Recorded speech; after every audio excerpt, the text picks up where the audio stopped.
Hello నమస్తే. Welcome to Rajarajeshwari emporium RRT designers.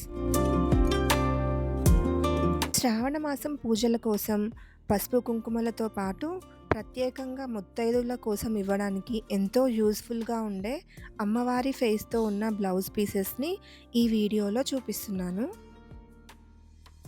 మనం నార్మల్‌గా కలశం మీద ప్లెయిన్ బ్లౌజ్ పీసెస్ పెట్టి పూజలో వాడుకుంటాము. ఆ ప్లెయిన్ బ్లౌజ్ పీసెస్ ప్లేస్‌లో ఈ అమ్మవారి ఫేస్‌తో ఉన్న బ్లౌజ్ పీసెస్‌ని కలశంకి వాడుకోవచ్చు. తర్వాత ఆ బ్లౌజ్ పీసెస్‌ని చక్కగా స్టిచ్ చేయించుకొని మనం యూజ్ చేసుకోవచ్చు. వరలక్ష్మి వ్రతంలో ముత్తైదువులకు ఇవ్వడానికి పూజలో పెట్టుకొని పసుపు కుంకుమతో పాటు ఇవ్వడానికి ఈ బ్లౌజ్ పీసెస్‌ని వాడుకోవచ్చు. ఇవి ప్యూర్ మంగళగిరి కాటన్‌లో చేసిన బ్లౌజ్ పీసెస్. వీటికి హైలైట్‌గా హ్యాండ్ ఎంబ్రాయిడరీ మిర్రర్ వర్క్ చేశాము. ఆర్డర్ చేయడానికి స్క్రీన్ మీద ఉన్న నెంబర్‌కి కనెక్ట్ అవ్వండి.